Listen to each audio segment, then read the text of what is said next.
Imagine standing just a few feet from a community pool, the late afternoon sun painting the water gold, when suddenly you hear your child's muffled scream from under the surface.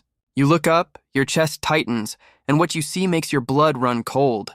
A grown man, your neighbor, the one who struts around as the self-appointed king of your neighborhood's HOA, is holding your 8-year-old son underwater. His hand pressed against your boy's head like it's nothing more than a toy he's trying to sink. For one terrifying second, you freeze. Then instinct explodes inside you.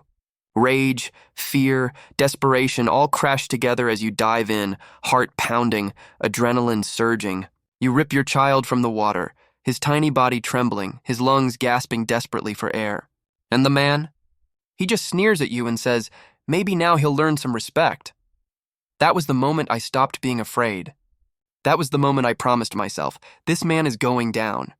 And he has no idea how hard. When my wife and I bought our home, we thought we'd found a piece of paradise. The neighborhood was clean, quiet, and boasted amenities that felt like luxuries to us. A playground, a small park, and a shared pool. We pictured summer barbecues, evening strolls, and our son Daniel growing up with neighborhood friends. We were told the HOA kept things safe and orderly. But what they never mentioned was Greg. Greg was the HOA president, and from day one he radiated arrogance. He was the kind of man who wore polo shirts like uniforms, walked with his chest puffed out, and looked down his nose at anyone who dared defy his imaginary authority. He had this permanent scowl etched into his face like smiling would cost him money. He inspected lawns with rulers.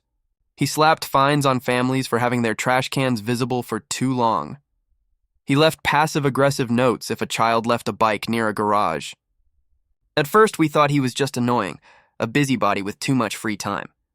But soon his behavior took a darker turn. He had a special hatred for children, especially mine. Daniel is a bright, lively kid, full of energy. He laughs loud, he splashes in pools, he plays tag until the sun dips below the horizon.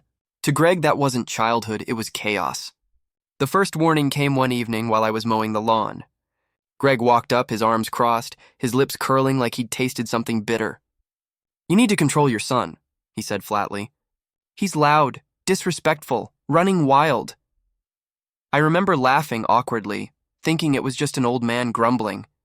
But then his eyes narrowed, his voice dropping. "If you don't control him, I will." Those words sent a chill through me, though at the time I brushed it off. I thought, what's the worst he can do? Write me another citation for Daniel leaving chalk drawings on the sidewalk? I had no idea then how far Greg was willing to go. The incident at the pool changed everything. It was a blistering summer day, the kind where the concrete scorches your feet and the only relief is diving into cool water. The pool was buzzing with kids, their laughter bouncing against the water's surface. Daniel was paddling happily in the shallow end, his goggles slipping down his nose. I was on a lounge chair nearby, scrolling through my phone but keeping one eye on him. Out of the corner of my eye, I saw Greg approaching, his expression dark as a storm cloud. He didn't greet me, didn't acknowledge me. He just went straight to the pool's edge. At first, I thought maybe he was going to bark at kids for splashing too much. But then it happened. He leaned down, muttered something I couldn't hear, and before I could react, he shoved Daniel's head under the water. My son's arms flailed, bubbles shooting up in frantic bursts. My heart stopped. My phone dropped from my hands as I sprinted. The world blurred. Just me, the pool, my boy drowning under Greg's grip. I lunged in, water flooding my ears as I yanked Daniel up. His face was pale, his mouth gulping desperately for air, eyes wide with terror. And Greg? He didn't look apologetic. He didn't look shocked. He looked annoyed. "Maybe now he'll learn some respect," he muttered, as if he had just taught my son a lesson instead of nearly killing him. Rage ripped through me. I shoved him back, my voice shaking with fury. "If you ever touch my kid again, I'll—" But the words stuck, tangled between my rage and Daniel's sobs. Greg just smirked, climbed out of the pool, and walked off like nothing happened. The other parents stared in stunned silence. No one moved. No one spoke. That night, as I held Daniel in my arms, feeling his tiny body tremble, the reality hit me like a freight train. This wasn't a petty HOA president anymore. This was a dangerous man, someone who thought his authority gave him the right to hurt a child. I couldn't sleep. Every time I closed my eyes, I saw Daniel's face under that water, his little hands reaching, his lungs fighting. I heard his whispered voice later that night. barely audible through his tears. "Dad, he'll hurt me again, won't he?" That was the breaking point. That was the moment I swore Greg would never lay a hand on him again. Not on my watch. The next morning, I reported Greg to the HOA board. The response? Shrugs. Excuses. Greg has been here for years. He's strict, but he cares about the community.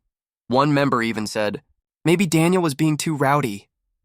My fists clenched so tight I thought my nails might break skin. I went to the community security guard. He said unless there was hard evidence, his hands were tied. I told neighbors, begged them to back me up. Most looked away, mumbling excuses. Greg had fined them, threatened them, bullied them all. Fear had them caged. Greg wasn't just an HOA president, he was a tyrant ruling through intimidation, but I wasn't going to back down. Not after what he did to Daniel. So I did the only thing left. I started documenting. Every fine, every threat, every rule he twisted into a weapon. I snapped photos of his nasty letters, recorded audio of his confrontations, even set up a small camera near the pool in case he tried anything again. At first, it felt like paranoia, but then the pieces started falling into place. One neighbor, an older woman named Linda, finally confided in me. Her voice trembled as she admitted Greg had threatened her grandson for playing too loud. She said he once cornered her teenage son, screaming inches from his face for riding a skateboard. Another parent whispered that Greg had a temper, that years ago there were rumors he'd been arrested for fighting. That lit a fire in me. That night I dug into public records. Hours passed as I searched, my eyes burning, my fingers shaking, and then there it was. Greg had a prior arrest for assault. It was years ago, buried under layers of legal jargon, but it was real. This man wasn't just a bully. He was dangerous. And he'd been hiding it behind his HOA badge of authority. Armed with evidence and determination, I crafted a plan. Alone, I was just another neighbor. But together, we could dismantle him. I rallied the parents who had been scared into silence, showed them the files I'd collected, the recordings of his threats, the photos of his harassment. When I played back the audio of him snarling, "If you don't control him, I will," even the most hesitant parents flinched. This wasn't a man protecting the neighborhood. This was a predator who finally went too far. We went to the police together as a unified front. I remember sitting in that sterile station, my hands sweating, Daniel's face flashing in my mind as I retold everything. When I showed the detective the footage, the recordings, and explained how Greg held my son underwater, his jaw tightened. He leaned forward and said, "That's not harassment. That's attempted murder." His words were both terrifying and liberating. Someone finally saw Greg for what he was. The investigation moved faster than I expected. Detectives interviewed neighbors, pulled Greg's records, pieced together the years of intimidation he'd unleashed on us. And then came the day everything shifted. It was early morning. I was pouring coffee when flashing lights lit up the street. I stepped onto the porch and saw police cruisers pulling up in front of Greg's house. For the first time, it wasn't him marching across lawns to intimidate us. It was officers marching up his driveway. He stormed out, red-faced, shouting about his rights, about ungrateful neighbors. But his bluster crumbled as the cuffs clicked around his wrists. The neighborhood gathered, whispering, watching the self-proclaimed king dragged into a police car like a common criminal. I'll never forget the look on his face, the smugness drained, replaced with raw panic. For years he had ruled through fear. In that moment, he was just a man caught, powerless, humiliated. And the sweetest moment came when Daniel peeked out from behind me, his eyes wide. "Is he gone, Dad?" he whispered. I knelt, hugging him tight, my throat thick with emotion. "Yeah, buddy," I said softly. "He's gone." In the weeks that followed, the air in our neighborhood shifted.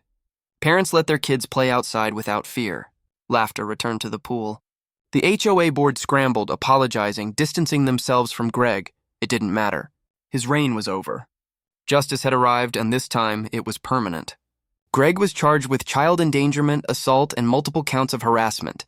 Behind bars, his power meant nothing. Looking back now, I realize bullies like Greg thrive when we're silent. He thought his title made him untouchable, that fear would keep us all caged. But when one parent refused to bow, when others finally stood beside me, his empire collapsed like wet paper. Justice isn't always swift, and it isn't always easy. But when it comes, it's worth every sleepless night, every trembling moment, every ounce of fear. Because in the end, No one, no matter how powerful they think they are, gets to hurt a child and walk free. So if you've ever wondered whether karma is real, let me tell you. I watched it pull up in a squad car, slap cuffs on a monster, and drive him away while the whole neighborhood breathed again. And in that moment, as I held my son safe in my arms, I knew something with absolute certainty. Sometimes the bad guys really do get exactly what's coming.